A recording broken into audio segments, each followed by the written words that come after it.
us how to fish.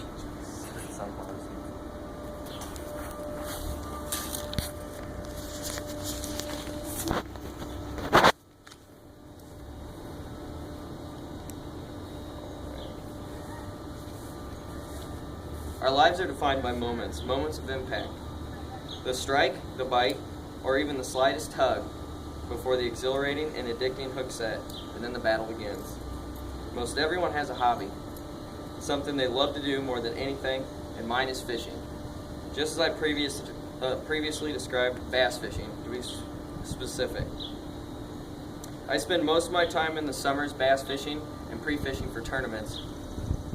And when I'm not on the lake, I'm out researching and gaining information and looking online and seeing what the pros do to gain insight.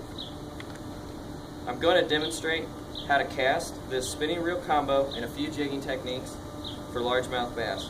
My techniques of when using or for casting and jigging for bass are customized to fit my style, but they're taken from the pros. But it's just like art. Everyone interprets it different. This demonstration will include how to cast a spinning rod and a few jigging techniques. Now I'm going to show you how to cast. There are 3 different techniques that I'd like to show you: the full cast, flipping, and pitching. So first, I'm going to show you how to cast. All you do is, am I close enough? Okay. You get your jig a couple inches down, maybe 6 inches. You got to flip the bail over and hold the line, and then you just whip it just like you'd crack a whip, and you cast. And now for a flip, you for however far your desired length you want it to be, let's say this far, you just flip your bail back over at that length, and you literally just use the gravity and force, and you just flip it into the water at whatever distance you want. And then pitching is the same thing as flipping, except you keep the bail up so you can let line out, and you do the same thing, but you flip it even farther.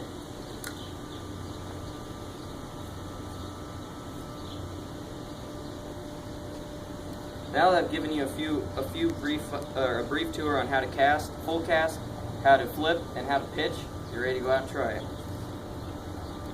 Now to apply your casting techniques, I'll show you 3 different jigging techniques. I'm going to demonstrate how to swim a jig, how to pop a jig, and how to use a drop shot rig is what it's called. Well, first for showing these jigging techniques, I'm just going to pitch. So I'm just going to do like I did the last casting technique. To swim a jig though, you just pitch it out, and even before it hits the bottom of your jig, you just swim it right back to you. You just reel it right in.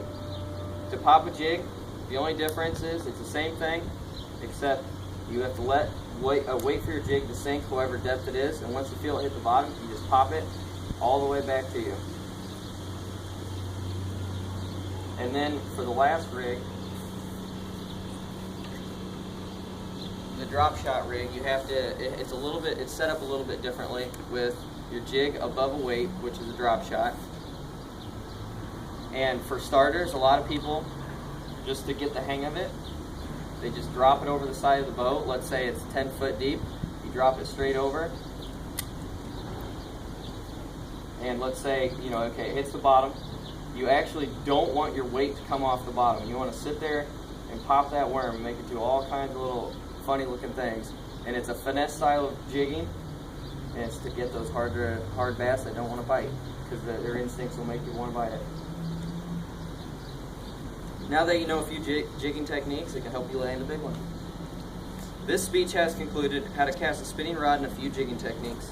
And like I said, these techniques are based off of other techniques of the pros, such as Mike Wilcox, the man that made this rig, and others, but I fine-tune it to meet my bass fishing needs.